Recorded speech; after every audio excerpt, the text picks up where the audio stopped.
Salam alaikum tout le monde, j'espère que vous allez bien.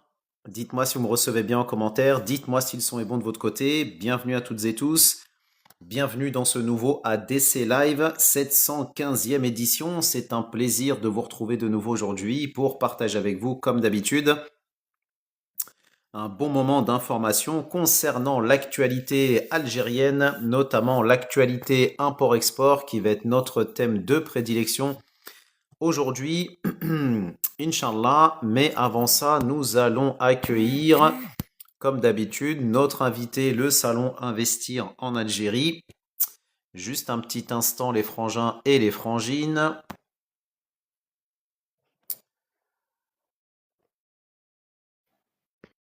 Voilà qui est fait. Donc, avant de démarrer notre sujet d'aujourd'hui, comme d'habitude, petite introduction de rigueur et petites informations d'ailleurs très utiles au passage à vous communiquer. Alors, pour les personnes qui viennent ici pour la première fois et qui ne connaissent pas la chaîne, Algérie Digital Club est une chaîne qui existe depuis 2023, qui a pour vocation de promouvoir l'Algérie auprès des Algériens et des non-Algériens au travers de ses avancées, de son potentiel, de ses talents, que ce soit au travers de lives comme celui-ci que j'anime quasiment quotidiennement, au travers de vidéos que je produis sur ma chaîne et de la newsletter que j'envoie toutes les semaines.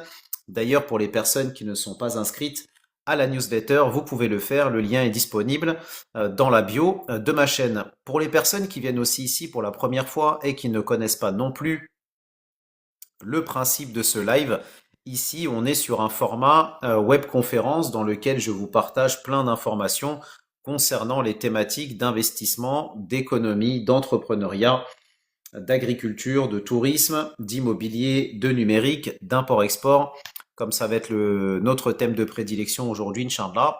Enfin bref, pour faire simple et faire court, une chaîne sérieuse qui s'adresse aux personnes sérieuses qui veulent investir sérieusement en Algérie à la lumière d'informations et d'un travail sérieux. Alors avant de rentrer dans le vif du sujet, je voulais vous rappeler deux informations extrêmement importantes si ces thématiques vous intéressent.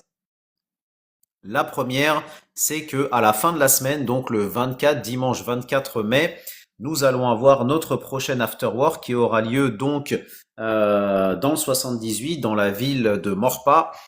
Donc un afterwork dans lequel on aura le plaisir de vous rencontrer, Inch'Allah, de vous parler du salon Investir en Algérie. Et on aura aussi l'occasion, Inch'Allah, de pouvoir donc vous donner plus d'informations et vous inscrire le cas échéant pour le business game. Donc je rappelle que le business game est donc un examen, je dirais une étude de cas qui va vous être soumise la première matinée du salon, donc la matinée du 4 juillet, Inch'Allah, du salon Investir en Algérie. Et donc, si jamais vous remportez cette étude de cas, vous aurez la chance de bénéficier, écoutez bien, de 4 mois d'accompagnement et de coaching gratuit pour vous aider à lancer votre projet et à avancer de manière concrète et sérieuse sur votre business en Algérie. Donc, c'est encore une fois une occasion en or à ne pas louper. Hein, on sait qu'il y a beaucoup de porteurs de projets qui veulent investir et entreprendre en Algérie, mais qui malheureusement, faute d'accompagnement, eh ben, n'osent pas se lancer parce qu'ils sont un peu perdus. Et donc, c'est justement l'objectif de ce business game, de révéler votre intention, de révéler votre, je dirais, motivation réelle à investir et à entreprendre en Algérie. Et donc, si cette motivation est réelle et concrète, participez au business game et vous bénéficierez donc de ces 4 mois d'accompagnement et de coaching offerts. Autre information aussi d'ailleurs qui a son importance puisque on parle de coaching d'un côté, c'est-à-dire de vous aider à vous donner des informations concrètes pour pouvoir avancer sur votre projet, mais il y a un deuxième volet qui est lui tout aussi important, c'est le volet du financement. Et donc, autre bonne nouvelle d'ailleurs que je voulais partager avec vous aujourd'hui, c'est que il y a quelques jours, le Salon Investir en Algérie a signé donc une convention, un partenariat avec le Club économique algérien, qui est une institution économique en Algérie. Et dans le cadre de ce partenariat, vous avez aujourd'hui non seulement la possibilité d'être accompagné dans le cadre de votre projet, via notamment le business game, mais vous avez aussi la possibilité, si vous avez un projet qui est sérieux aujourd'hui, de pouvoir donc le financer et d'obtenir des financements pour pouvoir lancer votre projet à condition que celui-ci soit sérieux. Donc, vous le voyez ici, comme je le dis et je le répète, nous partageons de l'information sérieuse, nous faisons un travail sérieux et surtout, nous mettons en place des initiatives concrètes et tout aussi sérieuses. Salam alaikum, BKF, j'espère que tu vas bien ou que tu vas mieux depuis quelques minutes, quelques secondes. Merci pour le cadeau et le partage, frangin. Donc, deuxième information extrêmement importante que vous devez noter en rouge, en gras et surligner dans votre agenda, c'est que les 4 et 5 juillet 2026 au Cube Garges à Garches-les-Gonesse, vous allez avoir le premier salon 100% dédié à l'investissement et l'entrepreneuriat en Algérie. Donc encore une fois, si vous avez envie d'investir au pays, que vous avez besoin d'informations, de rencontrer du monde, de participer à des conférences, etc., etc., c'est l'événement que vous devez absolument pas rater. Et si vous avez envie effectivement si vous vous intéressez à ces thématiques, dites-vous que d'autres personnes s'intéressent aussi à ces thématiques dans votre entourage. Donc partagez l'information, partagez le site de l'événement qui est donc investirenalgérie.com. BKF, toujours aussi taquin le frangin. Non, j'ai dit au cube. Garches, à Garches-les-Gonesse. Oui, effectivement, effectivement, ouais. Les oreilles doivent être fatiguées aussi un petit peu, frangin. Donc, rentrons dans le vif du sujet avec notre actualité du jour. Alors peut-être avant de rentrer dans le vif du sujet, certains vont me dire, oh il est chiant, il met du temps à démarrer. Bah oui, mais quand il faut rappeler certaines choses, il faut les rappeler comme ça, une fois que c'est fait, comme on dit, ce qui est dit n'est plus à dire. Donc, je rappelle que l'entrée au salon est gratuite avec inscription obligatoire. Donc, il y a un parking gratuit, bien que les places soient limitées. Vous avez l'entrée qui est gratuite, les conférences gratuites, l'accès aux exposants gratuits et en plus de ça, vous allez pouvoir développer votre réseau de manière concrète et sérieuse et tout ça gratuitement. Hein, ramené sur un plateau, un plateau doré en banlieue parisienne à 30 minutes, 30-40 minutes du centre de Paris. Donc franchement, si on trouve encore des Algériens et des Algériennes qui ont le culot de nous dire que rien n'est fait pour promouvoir l'investissement en Algérie ou en tout cas pour faciliter la diaspora je dirais, dans l'éclairage autour de ces thématiques, c'est que vraiment, mais alors vraiment, je pèse mes mots, il y a de la mauvaise foi. Hein. Donc, n'oubliez pas de vous abonner au compte Salon Investir en bas à droite et de partager donc le site de l'événement investirenalgérie.com, toutes les informations, inscriptions disponibles donc sur le site. Et petite parenthèse aussi au passage, si jamais il y a des professionnels dans le live qui veulent donner de la visibilité à leurs produits, leurs services, leurs concepts, le salon Investir en Algérie, pareil, est une occasion aujourd'hui en or de pouvoir vous positionner et d'attirer de la lumière sur ce que vous faites, sur ce que vous souhaitez faire ou ce que vous voulez faire, même si vous êtes un porteur de projet. On a plusieurs porteurs de projets d'ailleurs dans le cadre du salon qui ont pris des stands pour pouvoir donc mettre de la lumière sur ce qu'ils veulent faire en Algérie, attirer les investisseurs, attirer donc des entrepreneurs qui seraient donc intéressés pour investir dans leur business. Voilà, il ne faut pas forcément, si vous voulez, aujourd'hui être constitué en tant que société pour pouvoir donc être présent au salon, investir en Algérie en tant qu'exposant. Voilà, parce que souvent il y en a qui sont en phase. Il y a des porteurs de projets qui sont justement en phase de lancement de leur projet ou en, je dirais, pré-phase de lancement et qui ont besoin de financement et qui recherchent désespérément des investisseurs. Alors quoi de mieux qu'un salon investir en Algérie pour attirer de la lumière sur votre projet et donc vous permettre de trouver des investisseurs. Encore une fois, des occasions comme ça ne se présentent pas tous les jours, tous les mois. Donc si vous êtes sur la bascule et sur le point de vous lancer en Algérie, mais que vous avez besoin de fonds, encore une fois, ne ratez pas cette occasion. Toutes les informations et inscriptions sur investirenalgérie.com. Merci Fly pour le cœur du jour, merci beaucoup. Alors aujourd'hui, on va rentrer dans le vif du sujet dès maintenant, avant que l'on perde les plus agités du clic dans le live. Nous allons donc parler d'actualité import-export aujourd'hui, avec comme d'habitude plein de bonnes nouvelles très intéressantes, avec donc cette première information. L'Algérie expédie 20 000 tonnes de produits vers le Guatemala. Dans le cadre de la dynamique nationale de promotion des exportations hors hydrocarbures, le port d'Annaba vit actuellement au rythme d'une opération logistique d'envergure, l'expédition de 20 000 tonnes de ciment blanc à destination du Guatemala. Le navire MV Nemrut Bay, amarré au quai numéro 9, est le théâtre de cette opération stratégique. Selon un communiqué de l'entreprise portuaire d'Annaba, la marchandise est conditionnée en big bag pour répondre aux standards du transport international. Ce convoi marque donc une nouvelle étape dans l'expansion des produits algériens vers les marchés d'Amérique latine.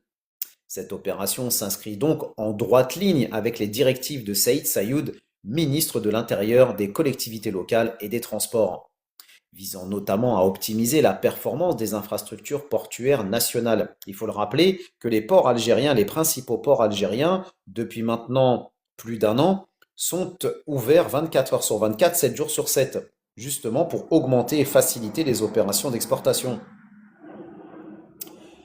Renforcer donc l'accompagnement des opérateurs économiques engagés dans l'exportation et suivre les orientations de terrain du groupe de services portuaires Serport. Il est bon de rappeler d'ailleurs, puisque l'on parle d'exportation, que dans le cadre du salon Investir en Algérie, vous allez avoir plusieurs entreprises algériennes qui vont participer au salon Inch'Allah et d'ailleurs dans différentes thématiques, puisque nous avons une entreprise algérienne qui s'appelle Brentex qui va participer au salon, qui, Inch'Allah, qui fabrique des vêtements de travail, notamment pour la Sonatrach et Total.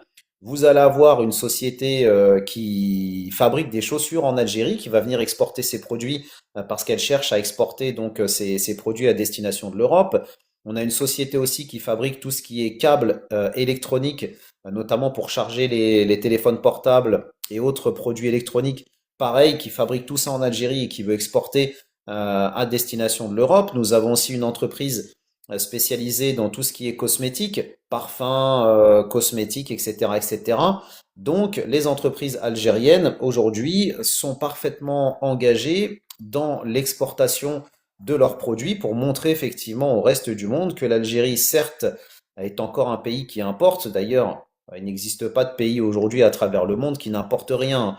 Ça, c'est un fantasme, mais en tout cas, l'Algérie n'est pas qu'un pays importateur aujourd'hui, et bien au contraire devenu un pays aujourd'hui exportateur. Afin de garantir donc un traitement de la cargaison dans des délais records, la direction du port a mobilisé l'ensemble de ses moyens matériels et humains. Cet effort organisationnel illustre l'engagement de l'institution à soutenir la diversification de l'économie algérienne et à accroître la compétitivité du label Algérie sur la scène mondiale. Pour cette nouvelle donc transaction, le port d'Annaba confirme son statut de plateforme logistique incontournable dans le bassin méditerranéen, jouant un rôle moteur dans l'animation des échanges commerciaux et internationaux. Au-delà de la performance d'Annaba, l'année 2026, faut-il le rappeler, s'impose comme celle de la consécration pour l'ensemble du secteur maritime algérien. Sur toute la façade littorale, les enceintes portuaires affichent une santé de fer, transformant les quais en véritables moteurs de la relance industrielle. Et ça, on en avait parlé d'ailleurs dans le live précédent. Tapotez les frangins, les frangines, likez, partagez au maximum, je compte sur vous. Plus on aura de partage, plus on aura de likes, plus on aura de cœur du jour, plus on va pouvoir faire des choses extrêmement intéressantes. Énormément d'Algériens comptent sur vous pour leur faire découvrir cette chaîne et leur faire découvrir ces lives. Alors ne soyez pas égoïstes, pensez à vous et pensez à eux. Merci d'avance. Le renouveau logistique donc se manifeste particulièrement à travers des indicateurs en forte croissance. Par exemple, le port de Skikda, autrefois centré sur l'énergie, Skikda se réinvente en plateforme polyvalente. Le port vient de réaliser l'exportation de près de 4000 tonnes de ciment vers le marché européen. Conditionnée en big bag, cette cargaison démontre la capacité des infrastructures nationales à satisfaire aux exigences normatives européennes les plus strictes. Le port de Béjaïa, par exemple, véritable locomotive, Béjaïa enregistre une progression globale, écoutez bien, de son trafic de 33%, avec une explosion spectaculaire de 152% pour les flux sortants, c'est-à-dire la partie export. Le port de Djenjen, quant à lui, à Gigel, continue de s'affirmer comme un hub de transbordement stratégique, optimisant la fluidité des échanges en Méditerranée. Cette mutation organisée sous l'impulsion du groupe Serport témoigne d'une transition réussie. En réduisant les temps d'attente en rade et en diversifiant les cargaisons, matériaux de construction, produits agroalimentaires, etc., l'Algérie ne se contente plus de suivre le commerce mondial. Grâce à la modernisation constante de ses infrastructures, le pays confirme son statut d'acteur logistique incontournable, capable de transformer ses ports en passerelles industrielles entre l'Afrique, l'Europe et l'Amérique latine, comme on l'a vu aujourd'hui donc avec cette cargaison vers le Guatemala. N'hésitez pas si vous avez des questions, si vous avez des commentaires, n'hésitez pas à les poser et j'y répondrai au fur et à mesure du live, Inch'Allah. On l'a dit aujourd'hui, et déjà à plusieurs reprises, l'Algérie s'intéresse à tous les marchés internationaux. L'Union européenne, dans le cadre de la renégociation de l'accord d'association, elle s'intéresse déjà depuis longtemps aux marchés moyen-orientaux, puisque l'Algérie, il faut le rappeler, a signé donc déjà depuis plusieurs années, on en a déjà parlé à plusieurs reprises, fait partie d'une zone de libre-échange qui s'appelle la GEZAL, donc qui est la grande zone arabe de libre-échange, qui permet aux opérateurs économiques algériens d'exporter leurs produits avec des exonérations de droits de douane sur 90% des produits exportés vers le Moyen-Orient. Et on l'a dit aussi déjà depuis maintenant plusieurs mois, l'Algérie est donc rentrée de plein pied dans la ZLECAf, qui est donc la zone de libre-échange continentale africaine, qui permet pareil aux exportateurs algériens de bénéficier d'exonération de droits de douane sur 90% des produits exportés. Donc l'Afrique intéresse aujourd'hui énormément l'Algérie et d'ailleurs l'Afrique elle-même s'intéresse aussi à ce que l'Afrique peut aujourd'hui apporter, c'est-à-dire les autres pays africains. En bref, pour faire simple, le commerce intra-africain est en train de prendre une direction extrêmement intéressante et l'Algérie compte bien justement profiter de cette dynamique à l'intérieur du continent africain. Et là, on en a un autre exemple avec l'article que je vais vous partager maintenant concernant ce sujet. Le fabricant ICAM, spécialisé dans les systèmes de freinage automobile, s'impose sur le paysage industriel comme un fournisseur de poids. Le ministre du Commerce extérieur et de la promotion des exportations, Kamel Rezig, a supervisé cette semaine le lancement d'une importante opération d'exportation de produits de la société. Écoutez bien, hein, écoutez bien. Cette initiative vise à renforcer la présence de l'entreprise sur les marchés tunisiens et libyens en pleine dynamique de diversification des exportations algériennes. Un tournant stratégique pour ICAM qui consolide sa position en tant que leader dans le secteur automobile en s'imposant comme un acteur incontournable dans la région Moyen-Orient, Afrique du Nord. Partagez les frangins, partagez, partagez, partagez, partagez. Je ne cesserai de le répéter parce que la clé, elle est là. Si vous avez envie d'avoir un live avec plus de monde, eh ben, il faut partager plus. C'est mécanique et c'est aussi simple que ça. Ce qui semble être un simple besoin pour le marché étranger se traduit en filigrane en succès retentissant tant pour ce fabricant que pour le secteur de l'industrie du pays. Cette finalité n'est pas le fruit d'un travail abouti, jalonné d'efforts et d'innovation, n'est que, pardon, le fruit d'un travail abouti, jalonné d'efforts et d'innovation. En plus de ces démarches qui le placent dans le circuit des constructeurs ayant décroché des certifications internationales, des normes de fabrication, ICAM brille à chaque station nationale et internationale pour faire valoir ses exploits de ses produits, en particulier le Salon de l'intégration commerciale africaine, c'est-à-dire l'IATF, qui a eu lieu l'année dernière, et il faut le rappeler, l'IATF, encore une fois, a été un franc succès en Algérie, puisque cet événement a déplacé a dépassé toutes les attentes que l'Algérie s'était fixées dans le cadre de cet événement. Alors il y a Bekef qui nous dit en commentaire, si vous êtes sur Alger entre le 11 et le 15 juin, il y a le Alger Street Food Festival en face de la Grande Mosquée d'Alger. Nous aurons un stand lors de ce festival. Eh ben, n'hésitez pas à venir rencontrer notre frangin BKF BKF qui est donc l'inventeur du Felfel Roaster. Vous pouvez retrouver ça sur TikTok, qui est une machine qui permet pour faire simple, par un procédé de combustion, de pouvoir donc éplucher ou faciliter l'épluchage du Felfel. Et en plus de ça, il est donc à l'origine aussi d'un paprika 100% fumé, 100% made in Algeria. Donc c'est une bonne occasion de pouvoir découvrir cette innovation qu'il a mis en place et de pouvoir donc acheter ses produits et lui donner de la force. C'est donc dans ce cadre que ICAM a signé le plus gros des contrats posant les bases d'un réseau de partenariat avec des entreprises de premier plan dans la région, telles que Stellantis El Jazair pour son réseau Eurorcar, Renault depuis 2025. L'entreprise donc diversifie non seulement ses débouchés, mais s'attaque aussi aux défis de la compétitivité et de la transformation de l'industrie nationale, deux axes prioritaires pour le secteur. Fondée en 2016 et entrée en production en 2019 à Tizi Ouzou, l'entreprise s'est rapidement imposée comme le fleuron de la sous-traitance algérienne. D'ailleurs, puisqu'on parle de sous-traitance, vous avez en Algérie une structure qui s'appelle la BASTP, qui est donc la bourse de sous-traitance, la bourse algérienne de sous-traitance et de partenariat, qui regroupe donc des centaines d'entreprises algériennes dans cette bourse. Et donc cette bourse, pareil, a signé un partenariat il y a déjà de cela plusieurs semaines avec le Salon Investir en Algérie. Et donc la bourse de partenariat, la bourse algérienne de sous-traitance et de partenariat sera présente au salon. Donc si vous avez envie de trouver des sous-traitants en Algérie, des partenaires dans le cadre de votre business industriel, rejoignez-nous les 4 et 5 juillet 2026 au Salon Investir en Algérie, Inch'Allah.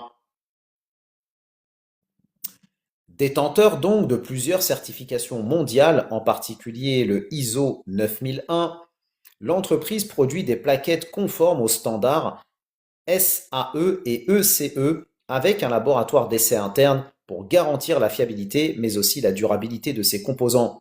Son engagement dans des événements comme l'International Automotive Exhibition à Alger, Equipoto, Mechanica Algeria, ainsi que sa participation à des forums régionaux a permis à cette autre jeune entreprise d'émerger sur la scène régionale et d'accélérer son expansion. C'est pour ça qu'on ne cesse de dire, et je ne cesse de répéter aux personnes qui viennent dans le live et qui sont porteuses de projets ou qui ont une entreprise, participez à des salons parce que ces salons vous donnent la possibilité d'augmenter votre visibilité, surtout que dans certains cas, la participation au salon est pas très onéreuse. Quand vous êtes une entreprise et que cette entreprise tourne bien et que vous voyez que vous faites du chiffre, pourquoi se priver de participer à des événements qui vont vous permettre non seulement de rencontrer peut-être des futurs partenaires, des futurs clients, des futurs consommateurs de vos produits, et en plus de ça, de potentiellement, on va dire, attirer de la lumière d'un point de vue médiatique sur votre produit ou vos services. Il faut savoir ce que l'on veut. Il ne faut pas toujours voir une dépense comme une dépense, mais il faut savoir voir certaines dépenses comme des investissements. Un bon entendeur. C'est donc grâce à cette visibilité accrue, puisqu'on va dans ce sens-là, c'est grâce à cette visibilité accrue et aux accords commerciaux signés lors de ces rencontres que cette entreprise, ICAM, a pu initier cette nouvelle phase d'expansion vers la Tunisie et la Libye. Le ministre Kamel Rezig n'a pas manqué de souligner lors du lancement de cette opération que l'exportation était désormais un axe stratégique majeur pour l'industrie algérienne. Ce dernier a également précisé que ce type d'opération s'inscrit dans la politique de transformation du secteur industriel national qui vise à augmenter la valeur ajoutée locale et à diversifier les exportations au-delà du pétrole et du gaz. Il est là l'impératif aujourd'hui pour les industriels algériens. Il n'est plus de produire, mais il est aujourd'hui de trouver des débouchés à l'international, car les débouchés sont nombreux, ne serait-ce qu'en Europe. Et si on fait un focus encore plus en France, là où il y a la plus grande communauté algérienne au monde, de l'étranger, donc qui représente un marché non seulement vis-à-vis de cette diaspora, mais qui permet aussi de trouver vis-à-vis de cette diaspora des futurs ambassadeurs, distributeurs de ces produits Donc il faut s'appuyer sur cette force de terrain pour pouvoir donc multiplier les opérations d'exportation et justement utiliser la diaspora algérienne à bon escient comme courroie de distribution ou de transmission pour être plus simple. Et justement, puisqu'on parle des exportations algériennes, revenons sur quelques déclarations, ou en tout cas sur quelques retours qu'a pu faire le président Abdelmajid Tebboune lors de l'interview qu'il a donnée à la presse algérienne, donc il y a quelques jours. Le président algérien Abdelmajid Tebboune a indiqué que la compétitivité démontrée par plusieurs secteurs industriels nationaux ces dernières années a contribué donc à donner une forte impulsion aux exportations algériennes hors hydrocarbures. Lors de son entretien périodique avec des représentants des médias nationaux, diffusé donc il y a quelques jours sur les chaînes de télévision et radio nationales, le président de la République a souligné que la progression des exportations reflète le développement de la production nationale par rapport au passé, soulignant que l'Algérie est aujourd'hui plus concurrentielle que certains pays européens dans des domaines comme l'électroménager. Alors que l'Algérie importait du rond à béton il y a quelques années, elle en est aujourd'hui exportatrice, a-t-il rappelé, relevant l'orientation vers le développement de nouvelles unités industrielles. Il a ajouté que c'est dans ce contexte justement que l'usine Fiat Algérie atteindra un taux d'intégration de 40% avec une orientation à terme vers l'exportation. Le président de la République a également salué les avancées réalisées dans l'industrie automobile, notamment après l'inauguration d'une usine d'emboutissage dans la wilaya de Batna qui permettra de fabriquer des coques de voitures et des cabines de camions, ainsi que les progrès enregistrés dans la fabrication de diverses pièces détachées automobiles, soulignant que le secteur privé, honnête, faut-il le préciser, est en train de faire des pas de géant. Il a en outre fait remarquer que l'agroalimentaire algérien est aujourd'hui très demandé partout alors que beaucoup de produits étaient importés par le passé, soulignant qu'une partie de la production nationale sera donc destinée à l'exportation. Et ça, on le sait parce que il y a de plus en plus, et on l'a déjà dit ici à plusieurs reprises, il y a de plus en plus de produits algériens qui aujourd'hui effectivement connaissent une surproduction. On l'a dit avec les pommes de terre, on a parlé des oignons, on avait parlé des pastèques aussi, c'est la même chose. Il y a beaucoup de produits algériens agroalimentaires aujourd'hui qui sont en surproduction et donc pour éviter que ces produits périssent, il faut aujourd'hui aller vers l'exportation. Salam alaikum Anwar, bienvenue à toi, bienvenue chez toi. N'hésitez pas à liker les frangins, les frangines, hein. Ne vous privez pas d'une bonne action. Une bonne action est toujours bonne à prendre. C'est peut-être cette bonne action qui vous sauvera la peau le jour J, à bon entendeur. Autre information intéressante concernant justement le développement des exportations algériennes et notamment l'exportation de produits industriels. La réalité vaut mieux que la théorie. C'est une philosophie de vie et principe fondamental de la culture et de la pensée vietnamienne basée sur le pragmatisme, la flexibilité, l'efficacité, les résultats tangibles, plutôt que sur des concepts et des théories abstraites. Son Excellence Tran Coc Can, ambassadeur extraordinaire et plénipotentiaire de la République socialiste du Vietnam en Algérie, l'a tacitement rappelé avec beaucoup de tact et de diplomatie face à ses interlocuteurs, des industriels du secteur public et privé à Annaba. Le contexte, une rencontre économique qui s'est tenue il y a quelques jours derniers, donc ces derniers jours, à la Chambre de commerce et d'industrie de Sebous. Le diplomate et la délégation qui l'accompagnait étaient venus explorer, identifier les possibilités 3 jours durant, à savoir les 27, 28 et 29 avril, et discuter donc des perspectives de coopération entre le Vietnam et l'Algérie, notamment dans des secteurs stratégiques comme le phosphate et les engrais. On l'a rappelé d'ailleurs il y a quelques jours, hein, le Vietnam a sollicité l'Algérie pour justement faire en sorte que l'Algérie puisse fournir des hydrocarbures au Vietnam, car avec ce qui se passe aujourd'hui au Moyen-Orient, l'Algérie comme d'autres pays d'ailleurs, notamment la Russie, sont en train de tirer leur épingle du jeu concernant ce qui se passe au Moyen-Orient. Alors, question de Anouar. Pour investir en Algérie, il faut avoir la nationalité algérienne ou pas besoin? Non, t'as pas besoin d'avoir la nationalité algérienne. Tu peux investir même si tu as la nationalité étrangère. Et ça, c'est pas moi qui le dis, c'est la loi 2218 du 24 juillet 2022, qui est donc la nouvelle loi sur les investissements et qui garantit à tout investisseur, qui soit de nationalité algérienne ou non algérienne, résident ou ne résidant pas en Algérie, les mêmes avantages que les Algériens d'Algérie. À cette occasion, donc, l'ambassadeur a affirmé que le Vietnam attachait une grande importance à ses réalisations avec l'Algérie et souhaitait renforcer sa coopération avec les localités, notamment Annaba, en particulier après la transformation des relations bilatérales en partenariat stratégique en novembre 2025. Il faut rappeler que les partenariats stratégiques, quand on appelle un partenariat stratégique, c'est le plus haut niveau de partenariat qui peut exister entre deux pays.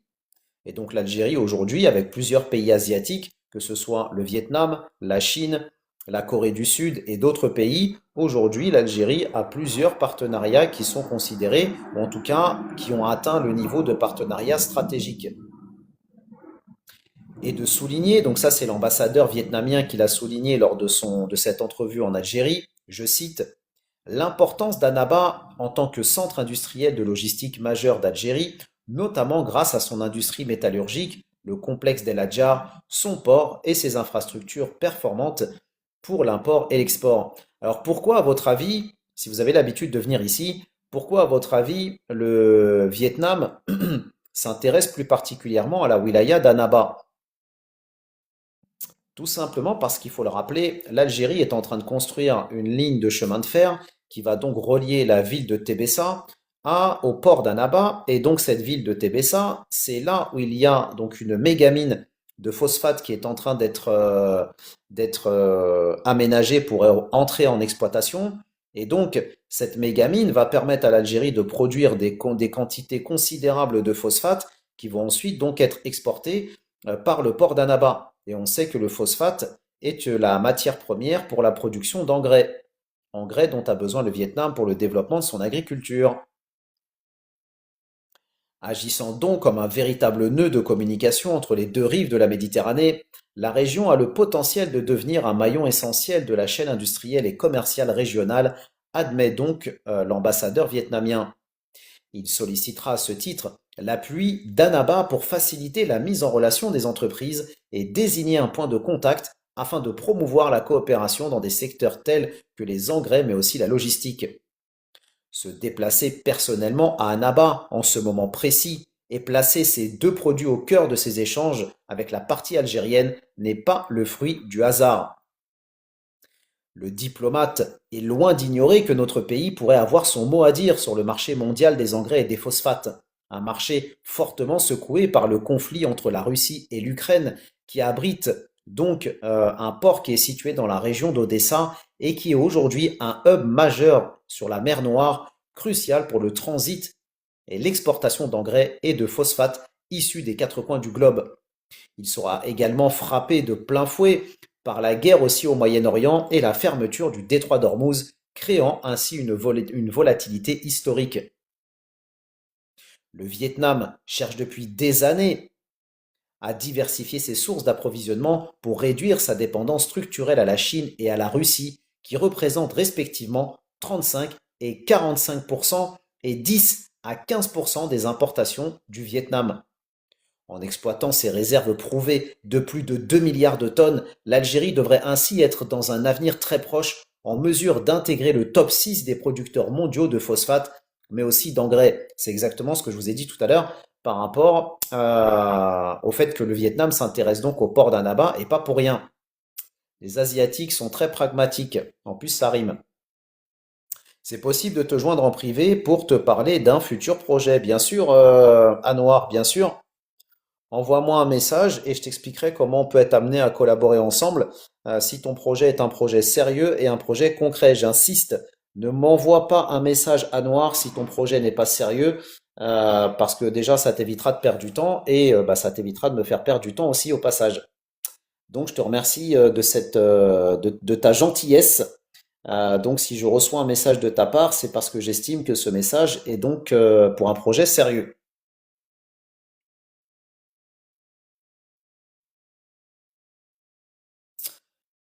Elle sera donc également dotée des capacités nécessaires à la satisfaction d'une bonne partie des besoins de la consommation du Vietnam, l'un des plus importants marchés d'Asie du Sud-Est. En fait, les Vietnamiens sont pragmatiques parce que ils savent que la mine n'est pas encore rentrée en exploitation et donc avant même qu'elle le soit, ils se positionnent en fait sur ce segment pour dire bon bah très bien, on sait que l'Algérie a pour volonté d'ici fin 2026, début 2027 de faire entrer en exploitation cette méga mine et donc on se positionne dès maintenant pour être les premiers clients à pouvoir donc récupérer ces premières donc extractions de phosphate et donc d'engrais derrière. La demande donc en progression continue, 3% par an en moyenne, s'élève à plus de 10 millions de tonnes par an, dont plus de 6 millions par an sont aujourd'hui importés. Les phosphates et autres fertilisants spécialisés y étant stratégiques pour les rendements agricoles, la transition vers des cultures d'exportation comme le café, le fruit et la riziculture intensive. Il faut le rappeler concernant le café que l'Algérie aujourd'hui est le premier pays arabe le plus grand consommateur de café. Donc il y a aussi un intérêt pour l'Algérie quelque part de faire du troc avec le Vietnam, c'est-à-dire on vous propose du phosphate, vous nous proposez du café de l'autre côté. En partant donc à la recherche de nouveaux fournisseurs, le Vietnam entend par ailleurs en finir activement avec sa vulnérabilité à la volatilité du marché et des cours internationaux du phosphate, ainsi qu'aux tensions géopolitiques. En somme, un gros consommateur d'engrais, un importateur net de phosphate. Une opportunité indéniable aussi qui s'offre à l'Algérie de se positionner et de se frayer une place de choix sur ce méga marché et tant d'autres en Asie mais aussi en Europe que le président de la République est déterminé à ne pas laisser s'échapper. En témoignent les instructions fermes qu'il a données lors du dernier Conseil des ministres, c'est-à-dire le 19 avril 2026, ordonnant d'entamer d'ici mars 2027 au plus tard l'exportation du phosphate, donc dans la mine de Tébessa. Il faut le rappeler que l'objectif de l'Algérie est donc d'exploiter 2,2 milliards de tonnes, sans compter les 3,5 milliards de tonnes de fer que l'Algérie va exploiter, sans compter aussi le plomb et le zinc que l'Algérie va exploiter donc à Tizi Ouzou, et sans compter toutes les autres réserves que l'Algérie possède aujourd'hui, puisqu'il faut le rappeler, l'Algérie fait partie du top 5 des pays avec les réserves de gaz de schiste les plus importantes et que l'Algérie est classée top 3 des pays qui disposent des plus grandes réserves de lithium. Lithium est le composant d'avenir, puisque le lithium, on le trouve partout aujourd'hui, il faut le rappeler, de l'industrie solaire à l'industrie de l'armement, comme l'industrie électronique, c'est aujourd'hui une denrée stratégique. Et l'Algérie est le troisième pays qui en possède le plus. Donc je suis désolé de le dire, mais pour celles et ceux qui se frottent les mains en espérant que l'Algérie n'ait plus de gaz et de pétrole un jour, l'Algérie a d'autres ressources qui lui rapporteront beaucoup plus que le gaz et le pétrole, Inch'Allah. Aussi donc, le chef de l'État a ordonné de mettre en chantier dans l'immédiat la réalisation d'unités de traitement de matières premières du gisement parallèlement à son exploitation et la mise en place de stocks produits sensibles comme l'urée et l'ammoniac, lesquels requièrent donc des conditions de stockage très strictes.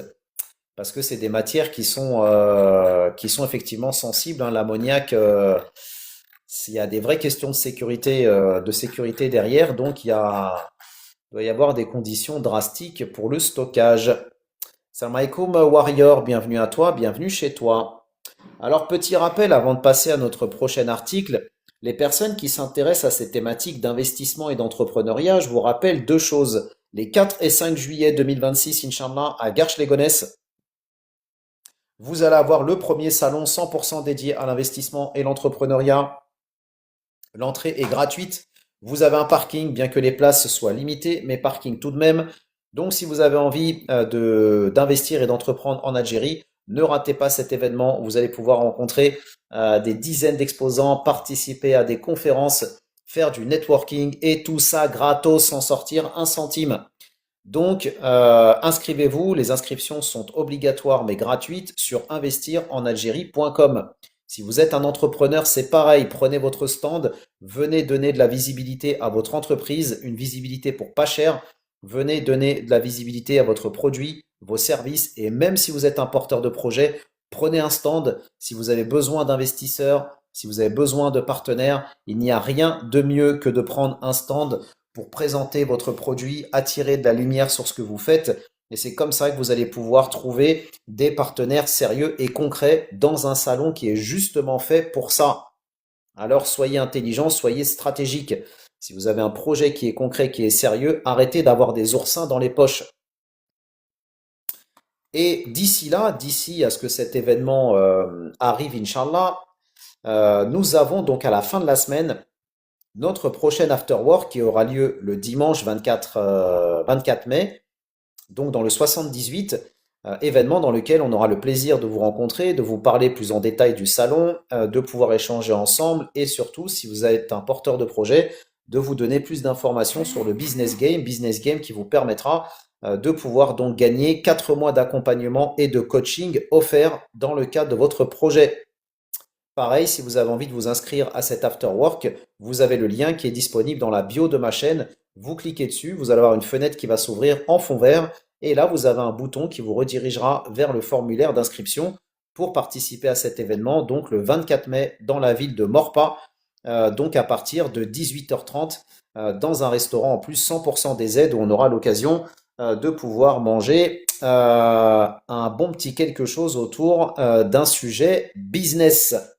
Il y a déjà une cinquantaine de personnes inscrites, donc ne tardez pas parce que les places sont limitées. Salam alaikum Avril, bienvenue à toi, bienvenue chez toi. Salam alaikum Silas, merci pour le cœur du jour. Encore une fois, il y a ceux qui parlent et il y a ceux qui agissent, il y a ceux qui parlent et ceux qui mettent en place des actions concrètes, il y a ceux qui vous vendent du rêve et ceux qui sont sur le terrain. À vous de choisir la bonne catégorie qui vous intéresse. N'hésitez pas à liker, partager, commenter les frangins et les frangines. Ce qui est important, c'est de partager les lives intéressants, intelligents et surtout qui sont là pour vous tirer vers le haut et vous apporter de l'information concrète. Il y a beaucoup de gens qui parlent d'investissement et d'entrepreneuriat en Algérie, mais qui ne sont là uniquement pour vous prendre que votre temps, qui sont là uniquement pour faire des abonnés et qui ne sont pas là pour vous aider réellement à investir et à entreprendre en Algérie. Aujourd'hui, le drapeau algérien fait vendre. Et il y a des personnes qui sont prêtes non seulement à se vendre et à le vendre, alors qu'il y en a d'autres qui sont là justement pour vous rapprocher de la mère patrie, comme cette chaîne le fait depuis 2023.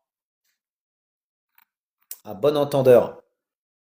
Autre information intéressante à vous partager, les frangins et les frangines, sur cette thématique des exportations algériennes. Et on reste toujours en Asie avec donc cette fois-ci le Japon. Après le GNL, le GPL et le pétrole, la demande pour le NAFTA algérien sur le marché asiatique continue donc de progresser. Cette fois-ci, c'est le Japon qui affirme vouloir, écoutez bien, tripler ses importations de ce produit semi-raffiné depuis l'Algérie à partir donc du mois en cours. Une démarche motivée par plusieurs facteurs liés à la fois à une forte demande sur le marché interne et à la perturbation de ses approvisionnements depuis le Moyen-Orient, dont le Japon, faut-il le rappeler, est aujourd'hui dépendant à 95%. Dans ce sillage, l'augmentation de ses importations d'Algérie figure comme l'une des options les plus fiables pour le Japon qui continue à puiser dans ses réserves stratégiques. La première ministre japonaise, Madame Takaichi, affirme que son pays va dès le mois courant tripler ses importations en provenance d'Algérie pour le NAFTA, un élément essentiel dans la chaîne de valeur de l'industrie du plastique, des carburants, mais aussi de l'industrie chimique. Je cite, les importations de NAFTA en provenance de régions hors du Moyen-Orient, comme les États-Unis, l'Algérie et le Pérou, tripleront d'ici le mois de mai par rapport au niveau d'avant le conflit du Moyen-Orient, a-t-elle indiqué il y a quelques jours sur ses réseaux sociaux. En d'autres termes, la fermeture du détroit d'Ormuz par l'Iran, depuis la fin du mois de février dernier, a lourdement pesé dans la reconfiguration de la cartographie mondiale des approvisionnements en hydrocarbures, mais aussi en produits raffinés. Une situation qui a propulsé l'Algérie en acteur indispensable pour la sécurité énergétique mondiale. Depuis le début du conflit, le pays est devenu l'une des destinations les plus prisées par les responsables politiques européens et asiatiques à la recherche de l'augmentation de leurs quotas d'importation ou de la négociation de nouveaux contrats d'approvisionnement. C'est pour ça d'ailleurs que les délégations se succèdent en Algérie, qu'elles soient italiennes, espagnoles, vietnamiennes, japonaises. On a parlé aussi notamment de la France. Si la France aujourd'hui revient avec l'Algérie, c'est pas simplement pour rabibocher les choses, c'est parce qu'il y a aussi un intérêt stratégique de l'autre côté en termes d'approvisionnement. Entre guillemets, en politique, il n'y a pas d'amis, il n'y a que des intérêts. Après, il peut y avoir des alliés de longue date qui ont prouvé leur solidité à travers l'histoire, mais ça, c'est autre chose. En plus donc du pétrole et du gaz, qui sont aujourd'hui les moteurs de l'économie mondiale, ce sont aussi des produits semi-raffinés indispensables à certaines industries, comme le plastique et la chimie, et d'autres qui sont les plus demandés, comme le nafta, un produit que l'Algérie exporte pour près de 1 million de tonnes par an, ce qui la place parmi les plus gros exportateurs dans le monde arabe. Le pays consacre d'importants efforts à l'amélioration de sa production, notamment avec le nouveau projet de Sonatrach à Arzew, d'une capacité de production de près de 800 000 tonnes de nafta. Le développement donc de cette filière algérienne intervient dans un contexte international marqué par une forte demande sur ce produit, comme l'indiquent donc les dernières études du marché réalisées à l'échelle mondiale. Dans ce sens, du GNL au pétrole jusqu'au NAFTA, l'Algérie et le Japon travaillent sur le renforcement de leur coopération énergétique, que ce soit en matière d'énergie fossile ou encore dans le domaine des énergies nouvelles comme l'hydrogène vert. Il faut le rappeler d'ailleurs que le Japon s'intéresse aussi beaucoup à l'aquaculture en Algérie, parce que l'aquaculture est un autre secteur extrêmement porteur en Algérie, puisqu'il faut le rappeler, l'Algérie aujourd'hui produit aux alentours de 120 000 tonnes, 130 000 tonnes de produits halieutiques entre la pêche et l'aquaculture, et l'objectif de l'Algérie est de dépasser les 200 000 tonnes à moyen terme. Donc tout partenariat avec des pays comme le Japon et la Corée du Sud qui ont une forte expertise là-dessus, non seulement intéresse l'Algérie, mais intéresse aussi le Japon et la Corée du Sud pour le marché que représente l'Algérie. D'ailleurs, si vous avez envie de creuser toutes ces thématiques, tous ces sujets porteurs et business, je rappelle que je rediffuse systématiquement tous les contenus, les replays et les résumés de mes lives sont disponibles sur la plateforme Buy Me a Coffee, plateforme qui, je le rappelle, est utilisée quotidiennement par une centaine de porteurs de projets. Donc, si vous êtes un porteur de projet ou un investisseur que vous avez envie de faire les choses concrètes et sérieuses, ne ratez pas cette occasion pour 7 euros par mois de nous rejoindre. Qu'est-ce que vous avez aujourd'hui dans le monde dans lequel on vit pour 7 euros et qu'est-ce que c'est que 7 euros pour vous aider à développer un projet de manière concrète et sérieuse. Les personnes intéressées, manifestez-vous en commentaire et je vous expliquerai comment vous allez pouvoir nous rejoindre en 2 petites minutes et développer non seulement vos connaissances, mais aussi votre réseau. Dans ce sens, même si les exportations algériennes en hydrocarbures et produits énergétiques vers le Japon ne sont pas assez importantes par rapport aux importations nippones du Moyen-Orient, elles ont permis à l'Algérie tout de même de marquer sa présence sur le marché asiatique. La crise du Golfe pourrait donc jouer un rôle important dans le renforcement de cette coopération existante dans le domaine des hydrocarbures dans les mois à venir. Avec le resserrement de l'offre suite au blocage du détroit d'Ormuz et l'épuisement des réserves stratégiques du Japon, la demande sur le pétrole algérien pourrait donc enregistrer une hausse significative dans les mois à venir. Ils avaient ainsi déjà débloqué l'équivalent de 15 jours de consommation issus des réserves pétrolières privées et l'équivalent d'un mois de consommation issu des réserves pétrolières étatiques. Donc c'est un enjeu stratégique et je dirais même de sécurité nationale aujourd'hui pour le Japon de devoir trouver des sources alternatives d'approvisionnement. Et encore une fois, l'Algérie apparaît plus que jamais comme une alternative non seulement fiable, mais en plus crédible.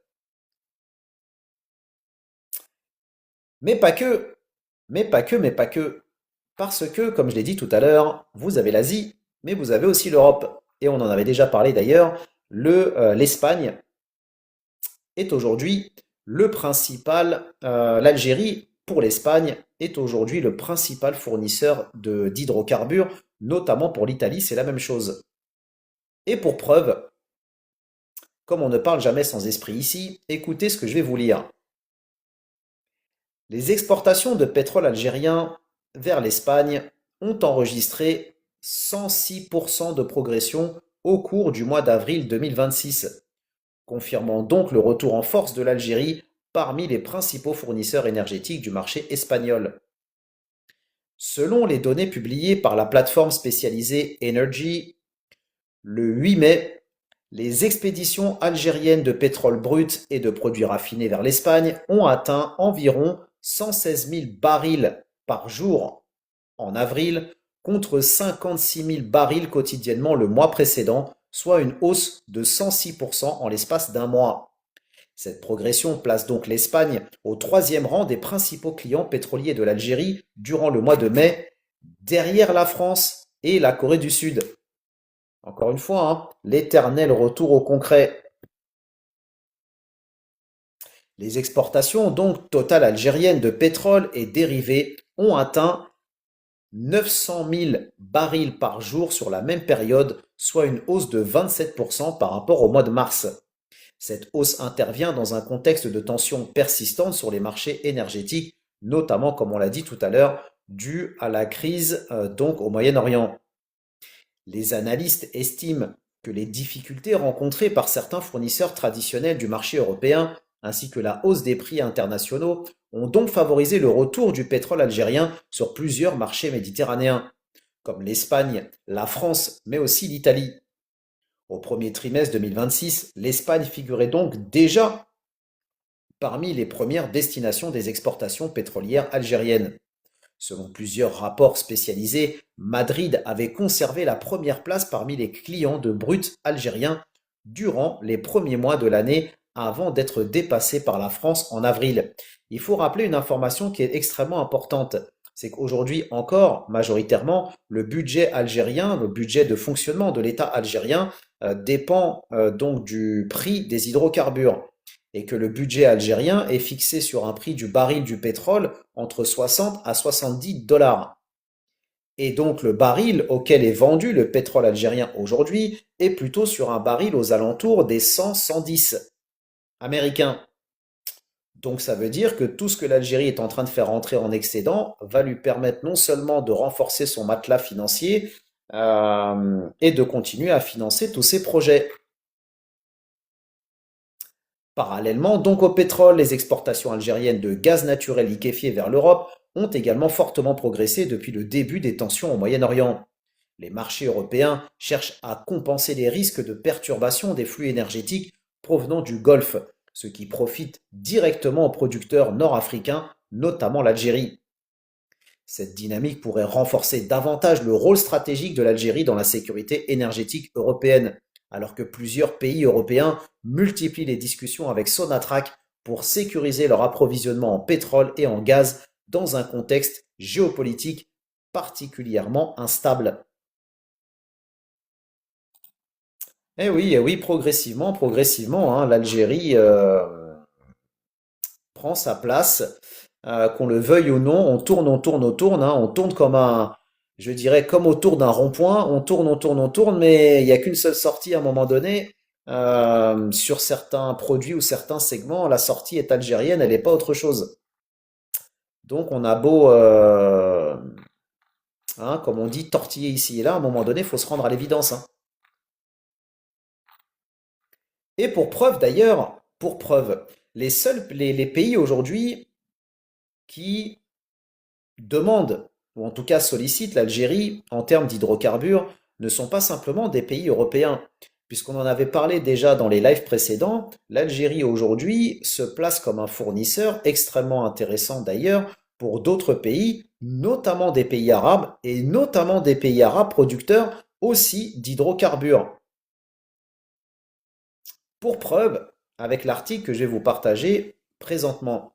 Mais avant ça, je compte sur vous pour liker, partager, commenter. Si vous avez des petites pièces qui traînent sur TikTok, faites en sorte que ces pièces soient utilisées à bon escient. Envoyez ces pièces pour mettre un petit cœur du jour, envoyer des roses, envoyer des cadeaux. Ce n'est pas pour les cadeaux ni pour ce qu'ils représentent, c'est quelques miettes, c'est quelques centimes, mais c'est surtout pour le fait que ces cadeaux vont permettre de soutenir ce live et de dire à TikTok, voilà un live intelligent, voilà un live intéressant, pousse-le et partage-le au maximum et invite plus de monde. C'est à ça que servent ces cadeaux ici, ça ne sert pas à en vivre, je vous rassure tout de suite.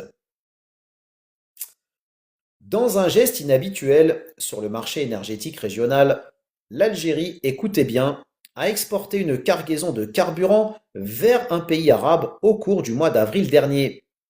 Selon les données de l'Energy Research Unit, Ataka, basé à Washington, ce flux témoigne d'un soutien ponctuel face à la crise énergétique que traverse Tripoli. La cargaison d'un volume de 132 000 barils a quitté les côtes algériennes le mois dernier pour atteindre la Libye le 3 mai. Si la Libye ne figure pas parmi les clients réguliers de l'Algérie pour les produits raffinés, cette livraison intervient dans un contexte critique. Elle vise à pallier la pénurie sévère de carburant qui frappe le marché libyen depuis quelques semaines. Les archives de l'Energy Research Unit soulignent la rareté de cet échange. Il ne s'agit que de la deuxième cargaison de carburant expédiée par l'Algérie vers la Libye depuis au moins 2013. La précédente remontait en avril 2024 avec un volume de 217 000 barils. Historiquement, les exportations algériennes vers le monde arabe restent marginales et irrégulières, se limitant à quelques produits dérivés vers la Libye ou encore l'Arabie saoudite. Au-delà de ce contrat spécifique, l'appareil exportateur algérien a affiché une santé de fer en avril 2026. Les exportations totales, pétrole brut et produits raffinés, a atteint, comme on l'a dit tout à l'heure, près de plus de 900 000 barils par jour, soit une hausse spectaculaire de 27% par rapport donc au mois de mars, qui elle était de 710 000 barils par jour. Dans le détail, les produits pétroliers ont représenté 460 000 barils par jour, tandis que le pétrole brut s'élève à 434 barils par jour. Malgré ce pic printanier, la moyenne des 4 premiers mois de l'année 2026 reste légèrement inférieure à celui de l'année précédente, avec 743 000 barils par jour contre 772 000 barils par jour en 2025. Sans surprise, la géographie impose sa loi. L'Europe reste la destination privilégiée de l'énergie algérienne, captant la moitié des expéditions totales en raison de la proximité des infrastructures, notamment les deux pipelines qui relient donc l'Europe par l'Italie et par l'Espagne, et la forte demande forcément du vieux continent. C'est pour ça que je l'ai dit tout à l'heure, les pays européens, en tout cas pour ceux qui ne font pas de politique politicienne, sont pragmatiques et savent que l'Algérie aujourd'hui est un acteur incontournable. Et n'en demeure tout de même que pour ceux qui sont malgré tout dans cette politique politicienne, à un moment donné, on est dans l'éternel retour au concret. La preuve, quels ont été les top 5 des importateurs de pétrole algérien en avril 2026? Les détracteurs algériens de l'Algérie se garderont bien de préciser ou de donner ces informations parce que sinon, d'un côté, comment ils vont prendre des douches bien chaudes une fois sortis de leur plateau de télévision à avoir crachoté sur l'Algérie matin, midi et soir, mais quand ils allument le chauffage, qui font chauffer leur eau pour mettre leurs pâtes, ou quand ils vont prendre des douches bien chaudes, ils se gardent bien de dire que c'est le gaz algérien, le pétrole algérien en partie, j'ai pas dit en totalité, mais en partie, qui permet aujourd'hui donc de pouvoir effectivement faire tout ça. Samaeko même 51, bienvenue à toi, bienvenue chez toi. Et donc, quels sont les 5 pays importateurs de pétrole algérien en avril 2026? Pardon, en avril 2026, selon donc le nombre de barils qu'ils ont commandés. Samaeko ABD, bienvenue à toi, bienvenue chez toi. Écoutez bien. En premier lieu, la France, 138 000 barils par jour commandés en avril 2026. La Corée du Sud, 132 000 barils par jour. L'Espagne, 116 000 barils par jour. Les États-Unis, eh oui, 102 000 barils par jour. Et l'Italie, 55 000 barils par jour. Cette percée donc sur le marché libyen bien que symbolique en volume, illustre le rôle stratégique de l'Algérie en tant que fournisseur de secours pour ses voisins immédiats en période de tension d'approvisionnement. Pas que pour la Libye, mais aussi pour la Tunisie d'ailleurs. N'hésitez pas à liker, partager, commenter si vous avez des questions, si vous avez des commentaires, n'hésitez pas, j'y répondrai au fur et à mesure du live et surtout, si vous avez envie d'investir dans notre pays d'avenir, il est plus que temps de vous réveiller car l'Algérie n'attend personne, bien qu'elle ait besoin de tous ses enfants, mais elle n'attend personne. Ne pensez pas, ou en tout cas ne soyez pas dans une philosophie de croire que vous êtes l'élu. Comme Neo dans Matrix, il n'y a pas d'élus, il n'y a que des personnes qui peuvent apporter des choses concrètes. Donc, si vous avez des choses concrètes et sérieuses à apporter au marché algérien, c'est maintenant plus que jamais le moment de vous positionner, car d'autres le feront à votre place, n'en doutez pas une seule seconde. Autre information intéressante à partager donc sur cette thématique de l'import et de l'export.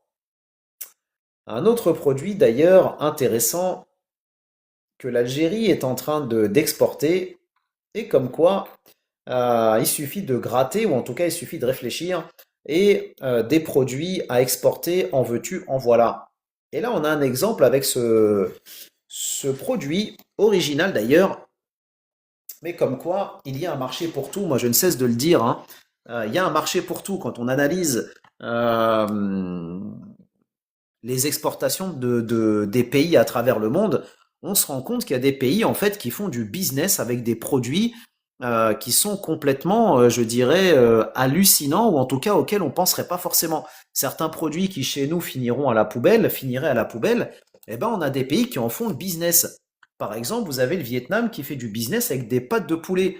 Ils exportent chaque année des millions de produits de ce type à travers le monde. Chez nous, on aurait dit que pâte de poulet, bah, ça finit à la poubelle, à la décharge, etc., etc. Bah, vous avez des pays qui ont vu qu'il y avait des marchés qui étaient preneurs et qui exportent des produits de ce type. Et là, peut-être que l'Algérie a trouvé un segment intéressant avec justement cet article que je vais vous partager, Inch'Allah. Le port de Béjaïa poursuit ses opérations d'exportation hors hydrocarbures. Cette fois, ce sont 2053 tonnes de grignons d'olive qui ont quitté le port dans le cadre d'une nouvelle expédition destinée au marché étranger. Cette opération portant sur 2053 tonnes de grignons d'olive illustre la place croissante prise par certains produits dérivés de l'agriculture algérienne dans les exportations nationales.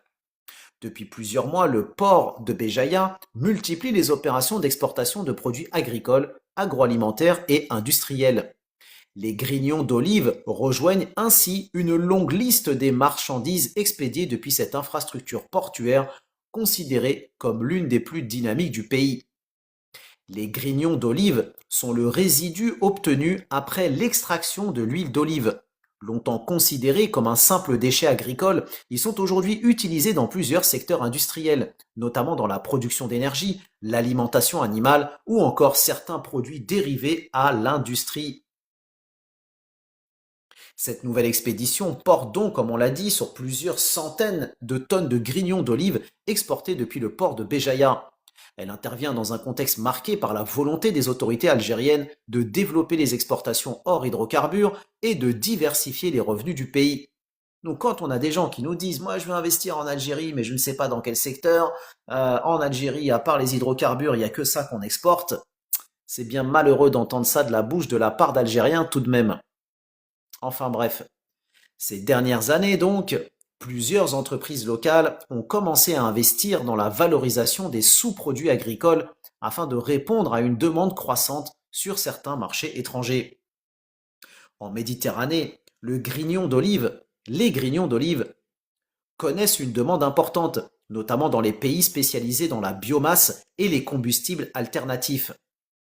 Le produit peut être transformé en combustible naturel ou utilisé dans certaines industries de transformation. C'est exactement l'exemple que je vous prenais précédemment avec le Vietnam. Ils ont des pâtes de poulet, il y a de la demande, ils les exportent. L'Algérie produit des millions de litres d'huile d'olive chaque année, a donc des quantités impressionnantes de grillons d'olive, eh ben, il y a un marché pour ça, l'Algérie exporte. Voilà, il suffit juste de se concentrer, d'étudier un peu le marché et des opportunités business, on en trouve.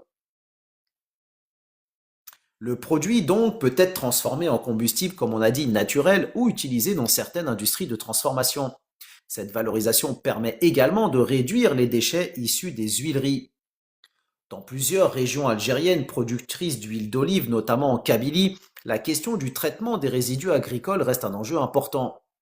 L'exportation de ces sous-produits ouvre ainsi de nouvelles perspectives économiques pour certaines entreprises locales.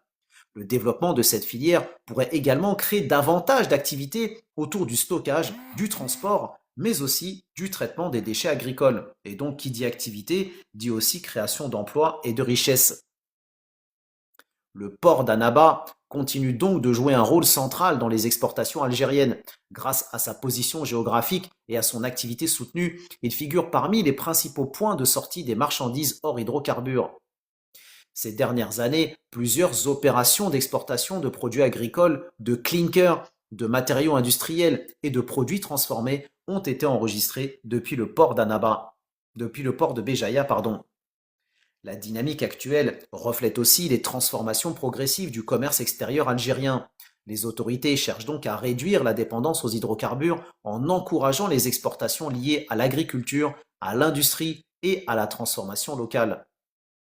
Pour les opérateurs économiques, la valorisation des grillons d'olive représente également une manière de créer davantage de valeur ajoutée à partir de ressources déjà disponibles localement.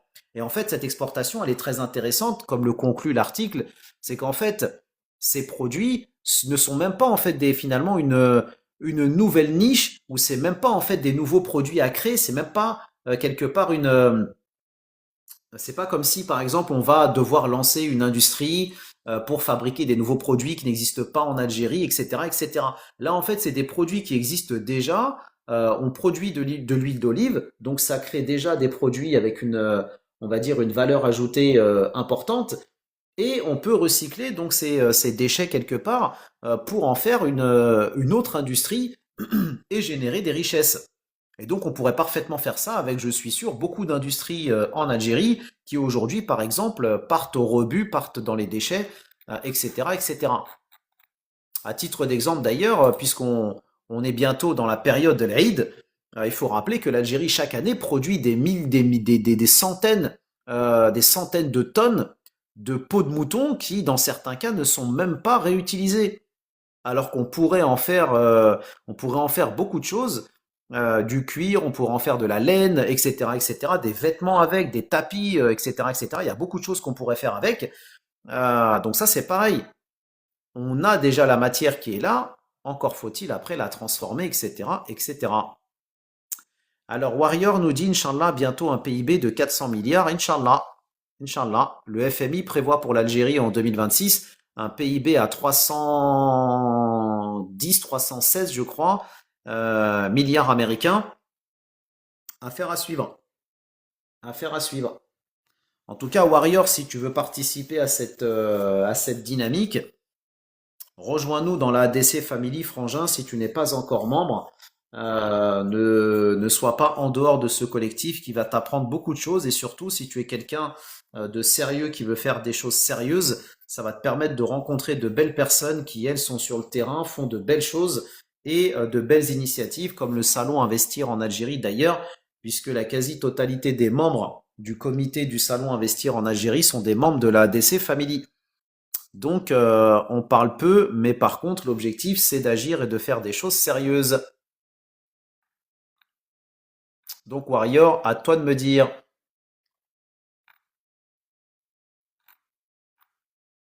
Autre information intéressante, comme on l'a déjà dit à plusieurs reprises, lorsque les produits algériens s'exportent, ils s'exportent bien. Et pour preuve, un autre exemple avec cet événement auquel a participé l'Algérie en Mauritanie il y a quelques jours. En tout cas, pardon, qui va se tenir dans quelques jours. La 8e édition de la Foire des produits algériens en Mauritanie, qui se tient jusqu'au 31 mai prochain à Nouakchott, s'illustre cette année par la participation record de 350 entreprises algériennes entre public et privé qui exposent dans les domaines de l'agroalimentaire, les matériaux de construction, l'industrie pharmaceutique, l'électroménager, les services, les technologies modernes, ainsi que les services touristiques, mais aussi la santé. Écoutez bien, cet événement stratégique qui participe à la stratégie nationale de renforcer les exportations en hydrocarbures et la coopération économique a ainsi vu l'augmentation du nombre d'opérateurs économiques algériens du fait du succès rencontré lors des précédentes éditions et des retombées positives enregistrées par les premiers participants. Il faut le rappeler d'ailleurs que l'Algérie a plusieurs banques à l'étranger, notamment des banques. Donc il y a une banque en France, donc la BEA, mais vous avez aussi une banque en Mauritanie, vous avez une banque qui est présente au Sénégal, à Dakar, et vous avez donc le projet qui a été annoncé là il y a quelques jours, que l'Algérie donc prévoit de se déployer en Côte d'Ivoire. Alors ça, c'est pas nouveau parce que ça fait déjà plusieurs années que l'on relaie cette information sur l'ouverture d'une banque en Côte d'Ivoire, puisque ça avait déjà été annoncé au moment de l'ouverture de ces banques en Mauritanie et au Sénégal. Mais ce qui est nouveau, c'est que l'Algérie a annoncé vouloir aussi ouvrir une banque au Niger. Et donc plus l'Algérie va avoir des banques dans ces pays en question, plus ça va permettre aux opérateurs économiques algériens donc d'avoir des établissements dans lesquels rapatrier leurs fonds et donc de pouvoir avoir plus d'opérateurs qui vont ensuite exporter. Alors Warrior nous dit, ok, mais il faut combien? Le problème, c'est que j'ai des revenus modestes. La vie est devenue chère en France. Je suis bien d'accord avec toi, Warrior, mais pour nous rejoindre dans la ADC Family, c'est 7 euros par mois. Donc tu vois, même si tu as des revenus modestes, ces 7 euros vont te permettre de pouvoir avoir accès à toutes ces informations, de te renseigner sur les opportunités business qu'il y a en Algérie, te renseigner sur les structures d'accompagnement, de financement, qui vont pouvoir justement t'accompagner, te former, te financer le cas échéant pour lancer un projet en Algérie si tu as des revenus qui sont modestes. Aujourd'hui, l'Algérie, elle demande à sa diaspora de venir investir au pays depuis plusieurs années maintenant, et elle est prête à financer des projets, mais des projets sérieux. C'est ça toute la question, c'est le projet. Est-ce que c'est un projet sérieux? Est-ce que vous êtes une personne sérieuse? Est-ce que votre projet est un projet dont l'Algérie a besoin? C'est ça en fait la vraie question. Et si la réponse elle est oui, eh ben derrière vous pouvez trouver effectivement des partenaires, des financiers, etc., etc. D'ailleurs, je le rappelle, dans le cadre du Salon Investir en Algérie, nous avons signé une convention avec le Conseil économique, le club, pardon, économique algérien, ce club qui, dans le cadre de la convention que nous avons signée, est très intéressé par les porteurs de projets de la diaspora. Encore une fois, porteurs de projets concrets et sérieux. Voilà. Ça, c'est très très important c'est très important à prendre en compte. Voilà. Donc, Warrior, si tu es intéressé par le développement de l'Algérie et que tu as envie toi aussi de faire partie de cette aventure, dis-le moi et je vais t'expliquer comment tu vas pouvoir nous rejoindre, Inch'Allah, de manière extrêmement rapide. Donc, de même, il consolide l'offensive algérienne en matière de promotion des produits algériens à l'international à travers une présence de plus en plus marquée aux différentes foires et salons, que ce soit dans les pays du Golfe, en Europe, en Russie et ailleurs. À propos de la foire des produits algériens à Nouakchott, l'ambassadeur d'Algérie en Mauritanie notera dans son allocution d'ouverture que le volume des échanges commerciaux entre l'Algérie et la Mauritanie a dépassé les 400 millions américains ces dernières années, faisant de l'Algérie le premier partenaire économique de la Mauritanie en Afrique. Et ça doit faire mal à la tête à beaucoup de monde parce qu'il y a beaucoup de gens ces dernières années qui ont appelé à corps et à cri que l'Algérie et la Mauritanie se séparent, mais force est de constater que ceci est un vœu pieux. Amin Saïd ajoutait par là même que l'édition 2026 est une nouvelle étape pour renforcer le partenariat économique entre les deux pays, sur fond d'une dynamique croissante, reflétant d'ailleurs la volonté commune des présidents des deux pays. Et il faut le rappeler que la Mauritanie est aussi le deuxième partenaire économique de l'Algérie en Afrique.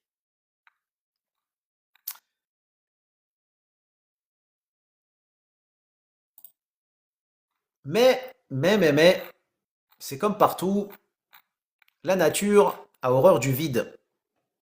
Et comme la nature a horreur du vide, eh ben, il y a des gens qui prospèrent donc sur ce développement des exportations, tout comme hier certains prospéraient sur les importations en Algérie. Aujourd'hui, certains, je dirais, prospèrent sur les exportations algériennes, mais pas forcément dans le bon sens du terme. Et ça, ce n'est pas moi qui le dis, c'est encore une autre révélation qui a été faite par le président lors de sa dernière sortie presse il y a quelques jours. Lors de son habituel rendez-vous avec les journalistes, le président de la République a jeté un pavé dans la mare en révélant les dessous d'une nouvelle forme de criminalité économique. Au cœur de son intervention, une découverte alarmante faite lors d'une récente réunion sur le commerce extérieur concernant une affaire de 350 millions américains de recettes d'exportation non rapatriées sur le sol national. Ce chiffre n'est que la partie émergée d'un système sophistiqué qui menace la stabilité financière du pays. A laissé donc entendre le chef de l'État qui a dressé un constat sans concession sur les mutations de la corruption passant des surfacturations massives à l'ancienne ère à une sous-facturation pernicieuse qui prive l'Algérie de ses propres ressources. Le président a exprimé sa stupéfaction face à ces pratiques lors d'une réunion stratégique tenue, a-t-il expliqué, il y a seulement donc quelques jours. Je cite: Ce qui est bizarre, c'est que je viens de découvrir, suite à une réunion que j'ai tenue avant-hier sur le commerce extérieur, qu'il y a 350 millions américains qui ne sont pas rentrés, a-t-il déclaré avec gravité. Pour le locataire d'El Mouradia, le changement de paradigme économique a engendré de nouveaux prédateurs. Je cite: Alors que je me suis débarrassé de la Hisaba qui faisait de la surfacturation, je suis tombé sur une autre bande qui fait de la sous-facturation, a-t-il martelé, illustrant son propos par l'exemple du commerce des dattes. Je cite: Ils exportent des dattes, disons 1 euro. Il dit que j'ai exporté pour 20 centimes et il ne rapatrie pas l'argent. Alors pourquoi j'exporterais si je ne fais pas d'argent? Je n'exporte pas pour t'enrichir toi, a-t-il lancé à l'adresse des opérateurs indélicats. Cette gangrène de la sous-facturation est, selon le président, le fruit d'une immaturité ou d'une malveillance dans un secteur en pleine transition. Donc, l'exportation porte aussi en elle des germes de trafic que nous sommes en train de surveiller, que nous ne connaissons pas parce que nous étions acheteurs avant d'être vendeurs. Parce que les Algériens savaient acheter mais qu'ils ne savaient pas vendre, a-t-il analysé. Sur sa lancée, le chef de l'État a rappelé l'importance des enjeux en soulignant que les exportations devaient pouvoir dépasser les 8 milliards, 9 milliards de dollars. Je cite: Il faut que ça monte crescendo pour arriver, comme le CREA s'est engagé à le faire, à atteindre 30 milliards en 2029-2030. Et ça, c'est de l'économie, on ne plaisante pas avec ces chiffres-là, a-t-il souligné, non sans afficher son optimisme d'un avenir où l'Algérie, grâce à ses minerais et aux phosphates, sera un pays qui vivra tout le temps à l'aise. Abordant le quotidien des citoyens, notamment la flambée des prix alimentaires, le président a fait une distinction nette entre les aléas climatiques et la malveillance humaine. L'agriculture, parfois, c'est incompréhensible parce qu'il y a deux raisons. Une raison acceptable. La raison acceptable, c'est qu'il y a des cycles météorologiques que Dieu a créés et personne n'y peut rien, a-t-il expliqué, citant les pluies empêchant les récoltes de tomates et de pommes de terre. Cependant, il a fustigé le deuxième mal qui est enraciné, à savoir la spéculation. Faut quand même le rappeler qu'en Algérie, les opérateurs économiques qui se lancent à faire de la spéculation risquent des peines de prison jusqu'à 30 ans. Donc, attention. Concernant donc ce deuxième mal, le président s'est montré des plus fermes. La justice doit être implacable, a-t-il affirmé, ajoutant que celui qui prive les citoyens de sa nourriture doit être puni. Tout en comparant ces spéculateurs à des agents pathogènes, le président a expliqué que ces spéculateurs ne permettent pas au corps économique de rester sain. Dans ce même sillage, le président a lancé un avertissement cinglant concernant le marché du bétail à l'approche de l'Aïd. Je cite: J'espère qu'il n'y aura pas de spéculation sur le mouton de l'Aïd. parce que celui qu'on attrape, il le payera cher. Et il y a des gens qui y pensent. Il a rappelé que l'État consent des sacrifices financiers énormes pour stabiliser le marché, soulignant que celui qui touche à la nourriture de l'Algérien, parce que ça nous désorganise. Moi, quand j'importe 1 million de bêtes, c'est de l'argent. C'est de l'argent, c'est énorme. Ce n'est pas pour qu'un spéculateur les mette dans sa poche, a-t-il rappelé. Le chef de l'État donc a abordé la transparence financière et la lutte contre le blanchiment d'argent. Il a annoncé une avancée majeure, à savoir la sortie imminente de l'Algérie de la zone grise internationale. Ça, on en avait parlé, ça concerne la liste grise du GAFI. Il y a seulement une semaine et demie, nous étions encore dans la zone du blanchiment d'argent. Cela a été levé presque. Presque c'est fini. Ils ont commencé donc à être satisfaits, s'est-il félicité, précisant que cela facilitera les relations avec la finance mondiale. Il a insisté sur la nécessité de la bancarisation pour débusquer la monnaie contrefaite. Je cite, nous avons découvert chez un citoyen une quantité énorme de monnaie contrefaite. Nous avons découvert qu'à des occasions comme à l'Aïd, de la monnaie contrefaite entre de certains pays pour acheter nos moutons. S'il l'utilisait, le faux billet apparaîtrait, mais il le cache, a-t-il expliqué. Abordant la moralisation de la vie économique, le président a prévenu que l'ère des transactions opaques, notamment dans l'immobilier, touchait à sa fin. Il faut le rappeler que depuis le 1er janvier 2025, vous ne pouvez plus acheter un bien bâti ou non bâti en Algérie en espèces, vous êtes obligé de passer par des transactions bancaires. Je cite, ce n'est pas facile d'imposer cela à quelqu'un qui est habitué à faire du business dans les maisons et les terrains. Il achète une villa à 30 milliards, il en déclare 10 et il prive l'État de 20 milliards sur lequel l'État ne perçoit pas ses droits, a-t-il déclaré, affirmant que désormais l'État exercera son droit de préemption. Je cite, aujourd'hui, il est obligé de déclarer parce que l'État est capable de dire tu déclares l'avoir vendu 10, l'État donne 10 et demi et donc la récupère. C'est tout. Une volonté ferme de bâtir un pays moderne où la comptabilité nationale est claire, a-t-il conclu.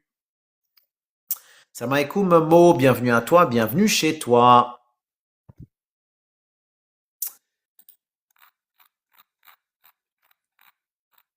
Et donc, face à ce phénomène de sous-facturation dont on vient de parler, quelle est donc je dirais, quelle est donc la solution? Eh bien ça, c'est pas moi qui vais vous la donner, mais c'est un économiste qui a répondu à cette question dans la presse algérienne, et c'est cet économiste que nous citons ici régulièrement et qui s'appelle Brahim Gendouzi.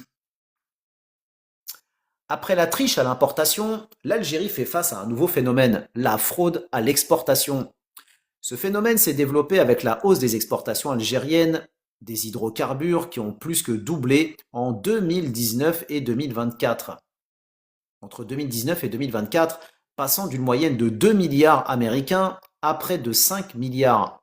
Il y a une semaine donc, lors de son entrevue périodique avec les médias, le président Tebboune donc a exprimé sa colère face à cette fraude qui prive le pays de devises. C'est ce dont on a parlé tout à l'heure. Dans ce contexte donc, comment l'Algérie peut-elle y faire face afin d'obliger les exportateurs à rapatrier leurs devises? Faut-il rendre la lettre de crédit obligatoire pour les ventes de produits hors hydrocarbures?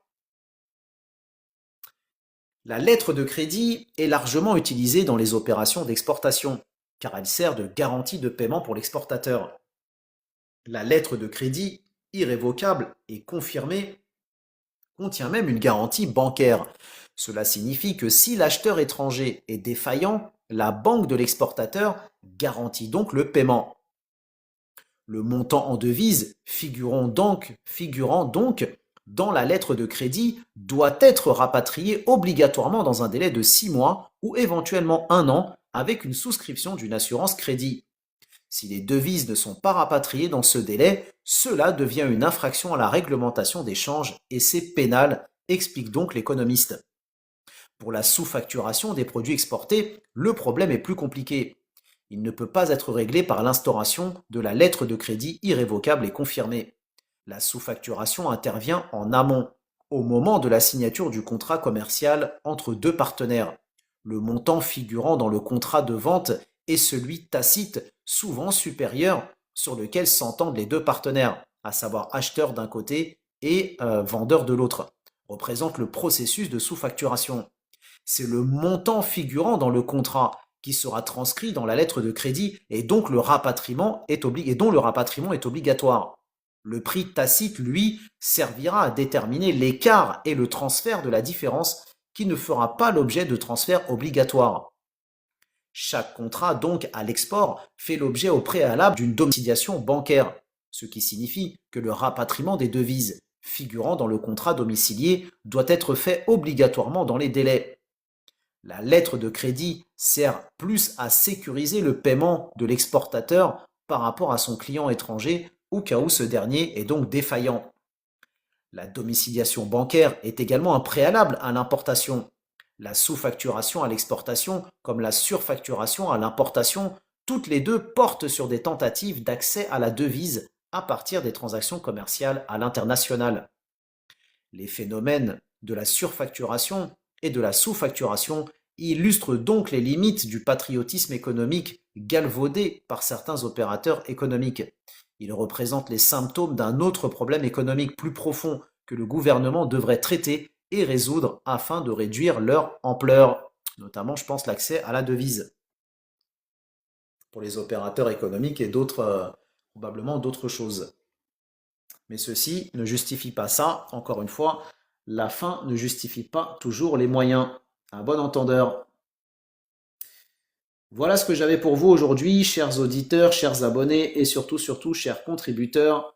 J'espère que vous avez passé un bon moment, que vous avez appris beaucoup de choses dans ce live. Ce fut un plaisir de monter de nouveau pour vous partager toutes ces informations intéressantes et croustillantes. Vous le voyez, il y a beaucoup de choses à faire en Algérie, il y a beaucoup d'opportunités.